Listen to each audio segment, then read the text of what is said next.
आज है 30 अक्टूबर सन 2025। हिंदू पंचांग के अनुसार कार्तिक माह के शुक्ल पक्ष की नवमी विक्रम संवत 2082। नमस्कार, मैं अरमान, आप मेरे साथ देख रहे हैं आंचलिक खबरें। शुरू करता है देश और दुनिया की 50 बड़ी खबरों की। प्रधानमंत्री नरेंद्र मोदी आज से 2 दिवसीय गुजरात दौरे पर हैं। वे केवड़ियों के एकता नगर में ई बसों की हरी झंडी दिखाएंगे और विभिन्न परियोजनाओं का उद्घाटन करेंगे। वे राष्ट्रीय एकता दिवस समारोह में भी हिस्सा लेंगे और सरदार पटेल की 150वीं जयंती पर एक विशेष स्मारक सिक्का और डाक टिकट जारी करेंगे। बिहार विधानसभा चुनाव के लिए आज चुनावी माहौल गरमाएगा। प्रधानमंत्री नरेंद्र मोदी, गृह मंत्री अमित शाह, कांग्रेस नेता राहुल गांधी और अन्य बड़े नेता राज्य के अलग अलग जिलों में चुनावी जनसभाओं को संबोधित करेंगे। बिहार चुनाव के लिए एनडीए का घोषणा पत्र आज जारी हो सकता है। केंद्रीय गृह मंत्री अमित शाह सुबह 10 बजे प्रेस कॉन्फ्रेंस कर सकते हैं। जेवर अंतर्राष्ट्रीय हवाई अड्डे पर आज और कल परीक्षण के लिए विमान उतारे जाएंगे। ये एयरपोर्ट के परिचालन शुरू होने की दिशा में एक महत्वपूर्ण कदम है। उत्तर प्रदेश के बहराइच जिले के सुजौली थाना क्षेत्र में कोड़ियाला नदी में नाव पलटने से एक महिला की मौत हो गई। 5 बच्चों समेत 8 लोग अभी भी लापता हैं। राहत और बचाव कार्य जारी है।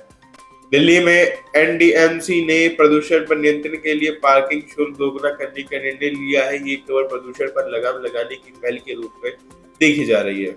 पूर्वी लद्दाख सीमा पर शांति और स्थिरता बनाए रखने के लिए भारत और चीन के बीच सहमति बनी है। दोनों देशों के बीच बातचीत जारी है। प्रधानमंत्री मोदी ने कहा कि भारतीय बंदरगाहों ने इस वर्ष अब तक का सबसे ज्यादा व्यापार का नया रिकॉर्ड बनाया है। उन्होंने शिपिंग क्षेत्र में कई परियोजनाओं के शुरू होने की बात कही। डॉक्टर संजय बहल के अनुसार भारत का साइबर सुरक्षा परिस्थितिकी तंत्र 20 अरब डॉलर की ऊंचाइयों पर पहुंच गया है। यह देश पे साइबर सुरक्षा के बढ़ते महत्व को दर्शाता है। शरद पवार और ठाकरे ब्रदर्स की आज दोपहर बैठक होगी, जिसमें चुनाव आयोग के खिलाफ रणनीति पर फैसला लिया जाएगा। यह महाराष्ट्र की राजनीतिक हलचल को दर्शाता है। यूएस और दक्षिण कोरिया के बीच 350 अरब डॉलर का व्यापार सौदा हुआ है। दोनों देशों में टैरिफ कम करने पर सहमति बनी है। चीनी राष्ट्रपति शी जिनपिंग और अमेरिकी राष्ट्रपति डोनाल्ड ट्रंप आज दक्षिण कोरिया के बुसान शहर में मुलाकात करेंगे। ये दोनों देशों के बीच संबंधों को लेकर महत्वपूर्ण है। इजराइल के गाजा पर हमलों में 104 लोगों की मौत होने की खबर है। यह क्षेत्र में तनाव की गंभीर स्थिति को उजागर करता है। अमेरिकी राष्ट्रपति डोनाल्ड ट्रंप ने ऐलान किया कि भारत के साथ अमेरिका व्यापार करार कर रहा है। ये द्विपक्षीय व्यापार संबंधों को मजबूती देगा। द लॉन्सेट की रिपोर्ट के अनुसार भारत में लोगों ने 2024 में 20 दिन की लू झेली, जो जलवायु परिवर्तन के बढ़ते प्रभाव को दर्शाता है। प्रधानमंत्री नरेंद्र मोदी ने जापानी प्रधानमंत्री साने टकाइशी से बात की। इस दौरान द्विपक्षीय और वैश्विक मुद्दों पर चर्चा हुई।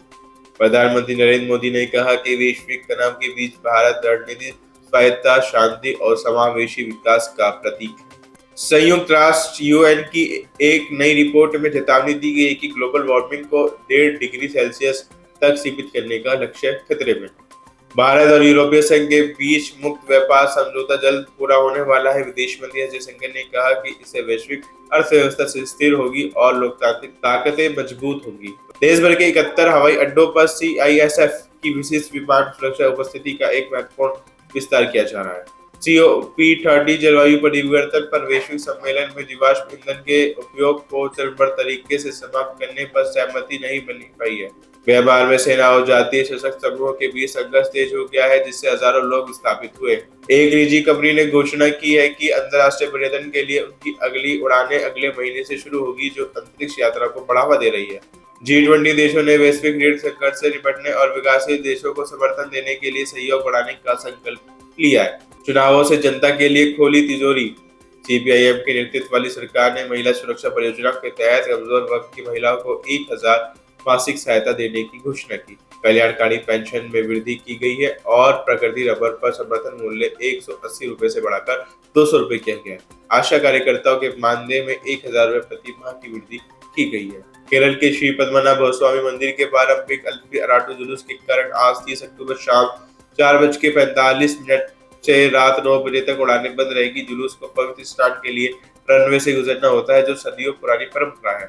कुवैत से बेंगलुरु निवासी सूरज लामा 58 वर्ष, जो 10 अक्टूबर से कोची से लापता है, उन्हें खोजने के लिए पुलिस ने लुकआउट नोटिस जारी किया। जांच के लिए एर्नाकुलम ग्रामीण पुलिस के लिए एक आधिकारिक नेतृत्व में एक विशेष जांच दल यानी कि SIT का गठन किया गया।